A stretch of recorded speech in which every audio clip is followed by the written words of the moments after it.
नमस्कार, मैं शिक्षा मिश्रा झारखंड के सुप्रभात मीडिया में आपका स्वागत करती हूं। दोस्तों, झारखंड के तमाम छोटी बड़ी खबरों को जानने के लिए हमारे चैनल को सब्सक्राइब करें और साथ ही कमेंट सेक्शन में ज़रूर बताएं कि आप झारखंड के किस जिले से हमारे न्यूज़ को देख रहे हैं। तो चलिए शुरू करते हैं खबर को, जानते हैं आज के मुख्य समाचार। राशन की तौल में नहीं होगी गड़बड़ी, सरकार ने घटतौली रोकने को कोटेदारों के लिए बनाया नियम।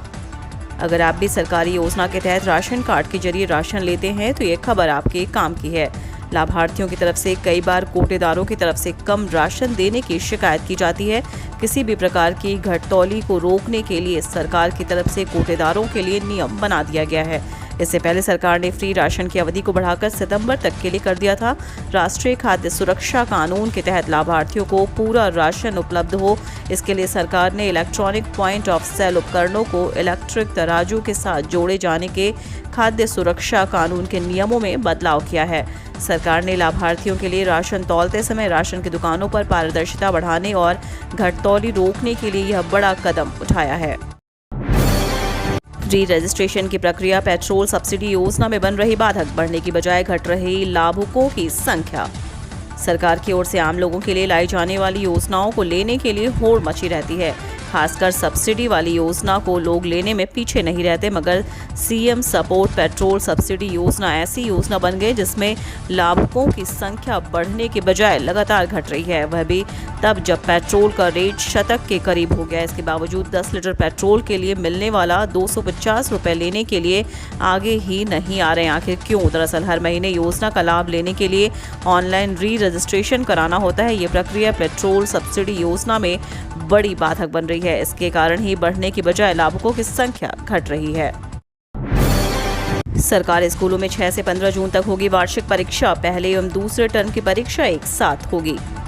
राज्य के सरकारी एवं सहायता प्राप्त स्कूलों में वार्षिक परीक्षा 6 से 15 जून तक होगी। स्कूली शिक्षा एवं साक्षरता विभाग ने शुक्रवार को परीक्षा का विस्तृत कार्यक्रम जारी कर दिया। पूर्व घोषणा के अनुसार यह परीक्षा मैट्रिक एवं इंटरमीडिएट की परीक्षा की तरह पहले एवं दूसरे टर्म के लिए एक साथ 2 यूनिटों में ली जाएगी। कक्षा 3 से 7 की परीक्षा लिखित होगी, जबकि पहली एवं दूसरी कक्षा के बच्चों से मौखिक परीक्षा ली जाएगी।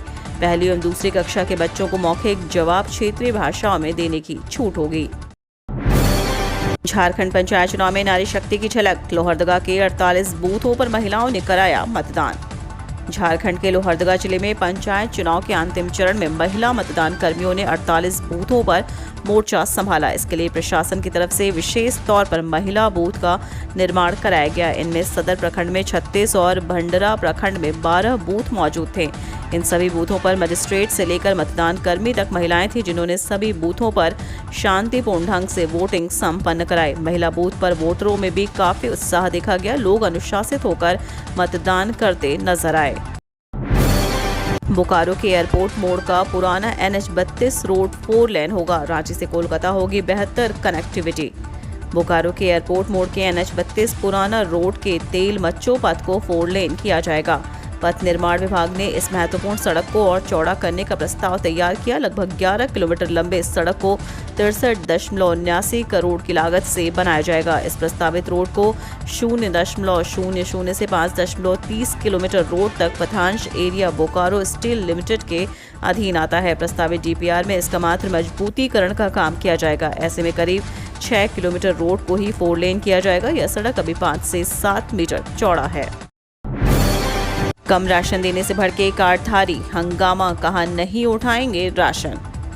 घाटशिला प्रखंड के कालचित्ती पंचायत के बांधडीह गांव में शुक्रवार को राशन कार्डधारियों ने जमकर हंगामा मचाते हुए राशन लेने से इनकार कर दिया। इस दौरान ग्रामीणों ने कहा कि इसकी शिकायत प्रखंड आपूर्ति पदाधिकारी संतोष कुमार से करेंगे। कार्डधारकों का कहना है कि बांधडीह गांव में डीलर गोवर्धन सिंह ने लगभग 200 कार्डधारी राशन लेते हैं, लेकिन डीलर अधिकतर कार्डधारी को कम राशन देता है। विरोध करने पर डीलर द्वारा गाली गलौज भी किया जाता है।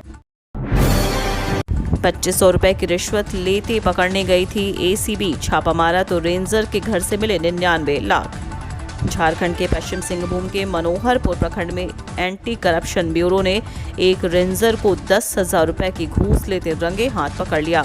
हैरानी की बात यह है कि बाद में आरोपी के घर पर छापा मारा गया तो SCB की टीम को 99 लाख रुपए कैश मिले। नोटों की गड्डियां गिनने के लिए मशीन मंगानी पड़ी। बताया गया कि रेल कर्मी गणेश प्रामाणिक अपने पुराने लकड़ी के पलंग को जमशेदपुर ले जाना चाहता था, लेकिन रेंजर इसके लिए उसे 2500 रुपए की रिश्वत मांग रहा था। इससे परेशान रेल कर्मी ने एसीबी के समक्ष इस मामले में शिकायत दर्ज कराई। शहर की एजेंसी को उत्पाद मंत्री ने 1 माह का दिया अल्टीमेटम, कहा सुधारें व्यवस्था। उत्पाद मंत्री जगन्नाथ महतो ने छत्तीसगढ़ मार्केटिंग कॉरपोरेशन लिमिटेड को 1 महीने में कार्यशैली सुधारने और शराब की आपूर्ति में सुधार करने का अल्टीमेटम दिया है। राज्य भर में शराब के महत्वपूर्ण ब्रांडों की कमी और बियर की कम डिलीवरी की शिकायत को लेकर उत्पाद मंत्री ने शुक्रवार की शाम को अपने आवास में बैठक बुलाई थी। बैठक के बाद उत्पाद मंत्री ने कहा कि नई एजेंसी की कार्यशैली संतोषजनक नहीं है। बैठक में विभागीय मंत्री को व्यवस्था में सुधार लाने का लिखित आश्वासन भी दिया गया है। एक तरफा कल्पना सोरेन के नाम आने से सकते में कांग्रेस और राजद।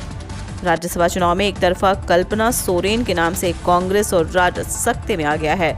कांग्रेस विधायक उमाशंकर ने कहा कि हम लोग दिल्ली आए हुए हैं, झारखंड में राज्यसभा चुनाव है, हम लोग अपने नेता से मिले, चाहते हैं कि उम्मीदवार लोकल हो, अल्पसंख्यक हो। इसमें सबसे बेहतर फुरकान अंसारी हैं, इनको टिकट मिलना चाहिए। हमने सुना है कि मुख्यमंत्री अपनी पत्नी को लड़ाना चाहते हैं, लेकिन इस बार कांग्रेस को यह मौका मिलना चाहिए। कांग्रेस विधायक डॉक्टर इरफान अंसारी ने कहा कि पिछले राज्यसभा चुनाव में आरपीएन सिंह की गलती हुई है, कांग्रेस को सेंड ऑप्शन में उम्मीदवार नहीं देने चाहिए थे। हेमंत सोरेन को भी इस बात को मन में नहीं रखना चाहिए।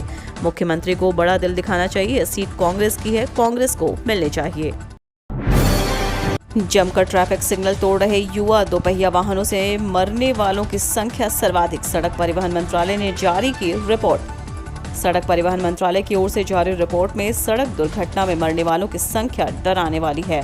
सड़क दुर्घटना में मरने वाले सर्वाधिक 18 से 45 साल के बीच के लोग हैं। गत बुधवार को जारी रिपोर्ट के अनुसार 2020 में हर 100 सड़क दुर्घटना में 36 लोगों की मौत हुई, जो पिछले 20 सालों में सबसे अधिक है। सड़क पर होने वाली मौतों के आंकड़ों से पता चलता है कि इसके शिकार सबसे ज्यादा दोपहिया वाहन चालक हुए हैं।